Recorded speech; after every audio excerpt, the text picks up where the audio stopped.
ની આસાધનાથી બચવાનો પ્રયત્ન કરો. આજકાલ પ્રવાસ, પર્યટન, તીર્થયાત્રા વગેરેમાં કેટલીક શ્રાવિકા બહેનો પોતાના ધાવણા બાળકોના મળમૂત્ર કાગળથી સાફ કરીને રસ્તા ઉપર ફેંકે છે અને જ્ઞાનની મોટી આસાધના કરી ભયંકર દુઃખદાયક જ્ઞાનાવર્ણ્ય કર્મ બાંધે છે. એટલું જ નહીં, એ પાપ કર્યા પછી પોતાના હૃદયમાં દુઃખી થવાને બદલે નિષ્ઠુરતાપૂર્વક એ પાપનો બચાવ કરે છે. બચાવમાં એવી દલીલ કરે છે કે બાળોતિયો ક્યાં ધોવા, ક્યાં સૂકવવા, સમય પણ ક્યાં હોય છે વગેરે. પણ જીનશાસનની પામેલી અને પોતાના આત્માનું હિત ઈચ્છનારી શ્રાવિકાઓએ આવો આત્મઘાતક બચાવ કરવો હિતાવહ નથી. જ્ઞાનની આસાધના ન થાય તેવો નિર્દોષ માર્ગ જ અપનાવવો જોઈએ અને એ શક્ય પણ છે.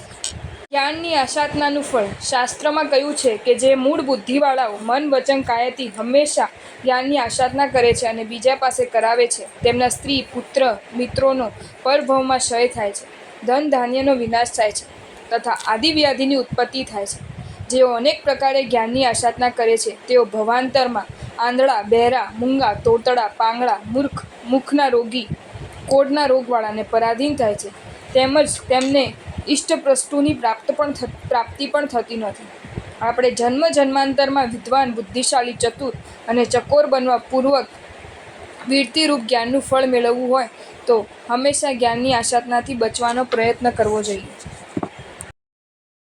જો તમને આ વિડીયો ગમ્યો હોય તો આ વિડીયોને લાઈક કરો અને મારી ચેનલ જૈન ફેક્ટ્સ એન્ડ સ્ટોરીઝને સબસ્ક્રાઈબ કરો. ધન્યવાદ.